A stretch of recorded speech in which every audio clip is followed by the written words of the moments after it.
Hai, selamat datang di channel Win Cinema. Di video kali ini, gue akan merangkum alur cerita film komedi science fiction yang berjudul Idiocracy. Oke, let's go untuk alur ceritanya.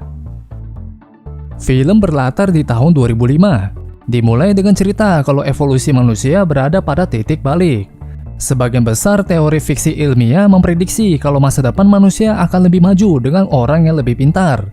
Tetapi karena manusia udah berada di puncak rantai makanan, evolusi mereka mengambil langkah untuk berubah menjadi lebih buruk. Hasilnya, orang-orang pun semakin bodoh seiring berjalannya waktu. Dalam kondisi seperti itu, pustakawan Angkatan Darat Amerika bernama Joe didatengin sama seniornya yang mengusulkan dia buat menjadi bagian dari eksperimen penting. Joe yang udah merencanakan buat tetap menjadi pustakawan sampai pensiun menjadi kesal, tetapi dia harus mengikuti perintah. Kemudian, terlihat pertemuan pribadi antara beberapa pejabat tinggi militer. Jenderal bernama Collins menyajikan ide-idenya ke para perwira lainnya. Dia mengatakan kalau para ilmuwan udah menemukan pot hibernasi manusia yang dapat melestarikan manusia untuk waktu yang gak terbatas. Ini agar manusia dapat melestarikan pria terbaik mereka di masa jayanya dan menghidupkan balik mereka di waktu yang dibutuhkan. Mereka udah memilih Joe buat menjadi percobaan pertama karena karakternya yang biasa-biasa aja dari semua pria di militer dan gak memiliki keluarga dekat. Demikian pula mereka juga membutuhkan seorang wanita buat percobaan, tetapi mereka gak memiliki yang cocok di militer. Oleh karena itu, Collins memilih seorang PSK bernama Rita. Dia menunjukkan ke petugas foto dirinya dan manajer Rita bernama Upgrade yang lagi berpesta bersama yang membuat semua orang di ruangan itu menjadi gak nyaman. Dia mengakhiri presentasi dengan mengatakan kalau subjek akan dimasukkan ke dalam pot besoknya dan percobaan akan berlangsung selama 1 tahun. Karena eksperimen ini sangat rahasia, para pejabat yang hadir di ruangan itu nggak diperbolehkan buat berbagi informasi dengan siapapun. Keesokan harinya, Joe dan Rita terlihat berada di ruang tunggu. Joe memperkenalkan dirinya dan bertanya ke Rita dari sektor mana dia berasal. Gak mau mengungkapkan kalau dia adalah seorang PSK, Rita mengatakan kalau dirinya adalah seorang pelukis. Kemudian ketika keduanya dimasukkan ke dalam pot hibernasi manusia, Rita menjadi ketakutan dan mencoba bangun. Tetapi Joe meyakinkannya kalau para ilmuwan tahu apa yang mereka lakukan. Dia mengatakan kalau mereka cuma akan berada di dalam selama 1 tahun sehingga akan baik-baik aja.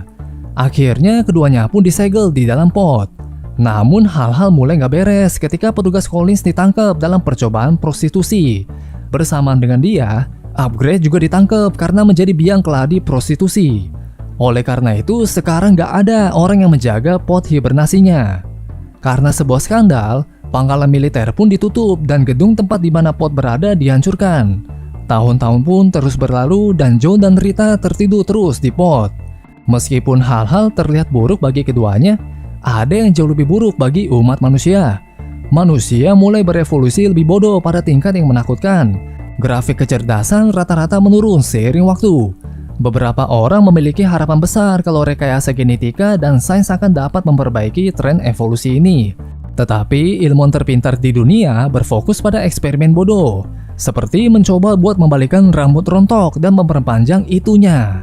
Sementara itu, populasi meledak dan kecerdasan terus menurun hingga tahun 2505. Selama ini, orang-orang gak mampu memecahkan masalah dasar manusia seperti pembuangan sampah. Jadi, sampah udah tertumpuk selama berabad-abad tanpa rencana apapun. Ini menciptakan longsoran sampah besar di tahun 2505. Dan suatu hari, longsor sampah besarnya menyebabkan pot hibernasi Joe berakhir di rumah seseorang. Joe pun keluar dari potnya dan bingung. Orang di rumah itu bernama Frito, yang benar-benar mengabaikan tumpukan sampah sekaligus orang asing di rumahnya dan melanjutkan menonton acara aneh di TV. Dia cuma berdiri buat meminta Joe untuk gak membuat suara. Terlihat juga kalau sofanya memiliki toilet sehingga dia gak perlu bangun lagi dan lagi. Dia pun kemudian menendang Joe keluar dari jendela. Dunia luar tampak membingungkan bagi Joe dan dia berkata pada dirinya sendiri kalau banyak yang udah berubah dalam cuma setahun. Namun dia gak menyadari kalau dirinya udah memasuki tahun 2505. Dia melihat sekelompok orang di pinggir jalan yang berbicara dalam bahasa gaul sambil mendengus. Joe dapat memahami mereka, tetapi ketika dia berbicara seperti biasanya, mereka menghinanya dan mengusirnya. Joe yang bingung juga merasa pusing sehingga dia memutuskan buat pergi ke rumah sakit terdekat.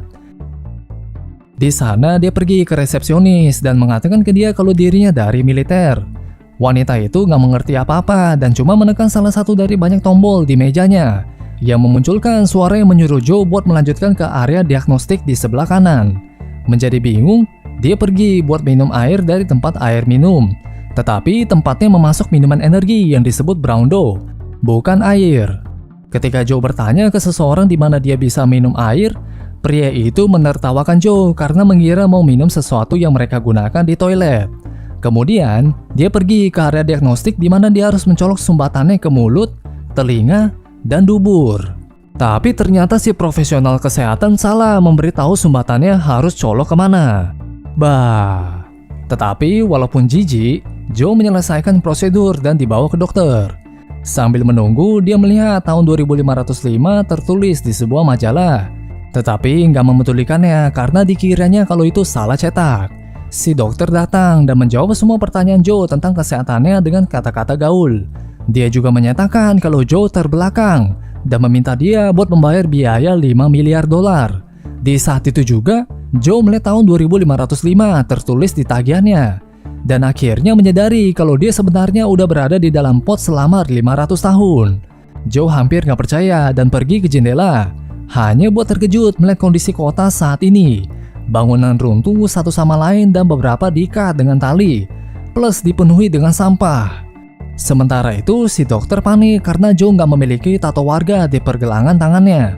Joe pun panik juga dan kabur dari rumah sakit, sementara dokter memanggil polisi karena nggak membayar tagihan rumah sakitnya.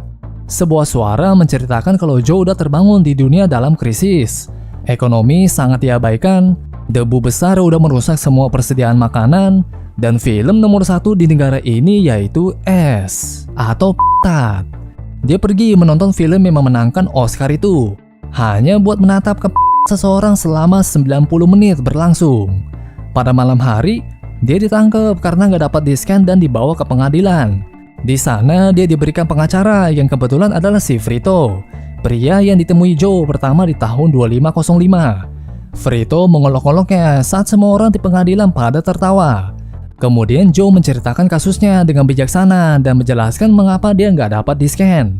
Tetapi para pengacara dan hakim cuma menertawakannya. Akhirnya hakim menyatakan dia bersalah dan menjatuhkan hukuman penjara. Sementara itu, Rita juga udah keluar dari pot dan mencoba menghubungi manajer dan pacarnya Upgrade. Dia nggak berhasil menelponnya karena teleponnya meminta 2.000 dolar dulu, atau hampir 30 juta rupiah buat menghubunginya. Di saat itu juga, dia didekati sama seorang pria yang dirinya tipu dan mendapatkan uangnya. Pada saat yang sama, Joe dibawa ke tempat tato otomatis, di mana warga diberikan tato identifikasi yang membuat mereka dapat di-scan. Mesinnya menanyakan namanya, tetapi Joe mulai menjelaskan kalau dia tidak yakin apa yang terjadi. Karena itu, mesin mendengar namanya sebagai tidak yakin dan menatonya di pergelangan tangannya. Kemudian, dia dibawa ke tes IQ yang mengajukan pertanyaan SD tentang perjumlahan dasar. Joe menjawab semuanya dengan benar dan terkejut melihat orang-orang di sekitarnya nggak bisa tahu bentuk baloknya yang cocok buat dimasukin. Setelah itu, dia dibawa ke penjara dan akhirnya mulai menyadari kalau semua orang di dunia saat ini pada bodoh. Jadi, dia memberitahu penjaga kalau dia seharusnya keluar dari penjara hari ini. Si penjaga bodoh membiarkannya pergi. Tetapi alarm menangkap kalau seorang narapidana udah kabur dan polisi mengejarnya di jalanan. Joe entah bagaimana lolos dari mereka dan pergi ke tempat Frito lagi. Dia percaya kalau seseorang udah menciptakan mesin waktu dalam 500 tahun dan meminta bantuan Frito buat mendapatkannya. Namun Frito nggak setuju buat membantu Joe. Tetapi Joe menipunya dengan mengatakan kalau dia akan memberinya 8 miliar dolar atas bantuannya. Akhirnya Frito mengungkapkan kalau dia tahu di mana mesin waktu itu berada. Di saat itu juga, polisi mengetuk pintu buat mencari Joe. Keduanya pun kabur melalui jendela dan pergi ke museum. Dalam perjalanan, mereka bertemu Rita yang masih menipu orang yang sama. Rita masuk ke mobil dan khawatir kalau Upgrade akan datang mencari uang yang dirinya ada utang ke dia, yang menandakan kalau dirinya masih nggak menyadari kalau dia udah tewas. Dalam perjalanan, sesuatu dari luar mobil men-scan pergelangan tangan Joe dan polisi diberitahu tentang lokasinya. Naasnya baterai mobil habis dan mereka keluar dari situ. Tepat setelah itu, polisi mendekati mobil dan menembaknya. Lalu gak lama setelah itu, sekelompok orang bergabung dan mulai bertarung gak jelas. Joe, Frito, dan Rita kabur dengan harapan mendapatkan mesin waktu. Frito kemudian membawa keduanya ke tempat bernama Costco, yang sekarang menjadi pusat semua perdagangan. Dia bahkan mengaku pernah belajar hukum di Costco. Ketika mereka menunggu kereta, Rita pergi ke kamar mandi. Sebelum dia balik, pergelangan tangan Joe secara nggak sengaja kena scan lagi dan seluruh tempat memperingatkan kehadiran penjahat. Kereta pun tiba dan Frito naik. Tetapi Joe menunggu Rita, hanya buat ditangkap sama polisi. Namun kali ini dia dibawa ke tempat presiden, bukan ke penjara. Di sana Joe yang bingung bertemu presiden bernama Camacho dan para sekretarisnya. Camacho mengolok-oloknya dengan mengatakan kalau dia pikir kepala Joe akan lebih besar karena dia pintar. Ternyata tes IQ yang dilakukan Joe di penjara mengejutkan semua orang karena dia punya IQ tertinggi yang pernah mereka ketahui. Oleh karena itu, presiden mengangkat Joe sebagai menteri dalam negeri yang baru. Mereka juga mendeklarasikannya sebagai orang terpintar di dunia yang mengejutkan Joe. Semua orang kemudian pergi ke aula besar, di mana presiden mengumumkan masalah kelangkaan pangan dan badai debu akan diselesaikan sama menteri dalam negeri baru mereka, yaitu Bapak Tidak Yakin. Dia juga berjanji buat mengampuni Joe dari penjara jika dia memecahkan masalahnya. Setelah itu, rapat kabinet diadakan di mana sekretaris meminta Joe buat mengatakan sesuatu yang cerdas. Joe pun mengatakan beberapa kata rumit acak yang membuat mereka percaya kalau dia sebenarnya pintar. Kemudian Joe meminta Frito buat menggambar peta lokasi mesin waktu. Sementara dia mengalihkan perhatian para sekretaris. Beberapa saat kemudian dia membawa mereka ke ladang di mana tanaman seharusnya ditanam. Dia juga meminta mereka buat mendapatkan Rita karena dia mungkin bisa membantu mereka juga tentang tanamannya. Setelah Frito diam-diam menyerahkan petanya ke Joe, Rita tiba di sana dan Joe membawanya menjauh dari orang-orang buat berencana untuk kabur menggunakan peta. Namun rencananya gagal ketika dia melihat kalau peta Frito hanyalah sebuah garis-garis nggak jelas. Kemudian Joe menyadari kalau orang-orang udah menyirami tanaman dengan minuman energi Brawndo. Jadinya dia mengadakan rapat kabinet buat mulai menggunakan air daripada Brawndo. Namun para sekretaris menganggap idenya mengerikan.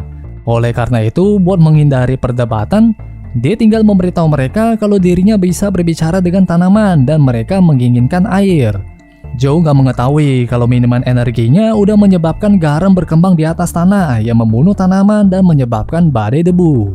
Dari situlah dia benar-benar memecahkan masalah mereka. Selama beberapa hari, semuanya berjalan sesuai rencana. Namun gak lama kemudian, stok minuman energi Brawndo menurun menjadi nol karena penurunan produksi. Hal ini membuat setengah dari populasi menganggur, dan terjadilah kerusuhan di luar gedung presiden. Berita mengumumkan kalau Joe dibawa ke pengadilan karena membuat orang menganggur dan terbukti menjadi bersalah. Akibatnya dia pun dijatuhi hukuman 1 malam di rehabilitasi. Di dunia baru, rehabilitasi adalah ketika seorang penjahat dikejar sama truk besar di arena, sambil kerumunan penonton bersorak-sorak ke truknya, dan sebagian besar berakhir dengan kematian penjahat.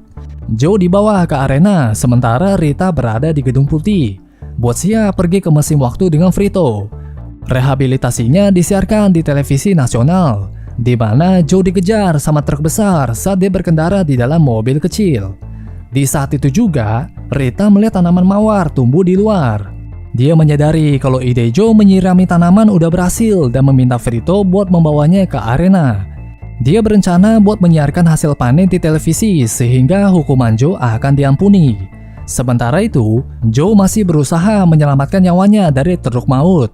Rita tiba di sana tepat waktu dan menyuap seorang juru kamera buat pergi bersama Frito dan memvideokan tanaman yang lagi tumbuh.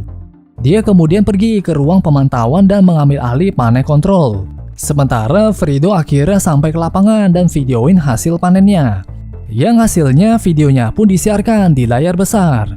Melihat ini, Presiden Camacho pun menyelamatkan Joe dari pembunuhan dan memaafkan hukumannya, yang membuat kerumunan meledak dalam bersorak ria. Setelah kejadian itu, diadakanlah pesta-pesta di gedung presiden. Di sana Rita mengungkapkan kalau dia gak mau balik ke rumah karena dia lebih menyukai masa depan. Joe pun terkejut, tetapi gak memaksanya buat ikut dengannya. Keduanya mengucapkan selamat tinggal terakhir mereka. Tetapi sebelum Joe pergi, presiden memanggilnya di panggung dan mendeklarasikannya sebagai wakil presiden baru. Semua orang pun menatap Joe dengan mata penuh harapan, yang membuatnya setuju buat tinggal di 2505. Kemudian seseorang di samping menyebut mesin waktunya itu sebagai perjalanan yang bodoh. Setelah itu, Frito membawa Joe yang bingung ke mesin waktunya. Dan akhirnya terungkap kalau mesin waktunya sebenarnya adalah cuma wahana anak-anak. Beberapa bulan kemudian, Joe terpilih sebagai presiden Amerika dan Rita menjadi istrinya sekaligus ibu negara pertama. Di bawah kepemimpinannya, era baru pun muncul dan orang-orang berharap manusia bisa sekali lagi menjadi cerdas. Film diakhiri dengan Joe yang udah memiliki 3 anak dengan Rita, yang dikatakan sebagai anak terpintar di dunia. Pastikan kalian klik like, subscribe, dan loncengnya ya. Thank you for watching.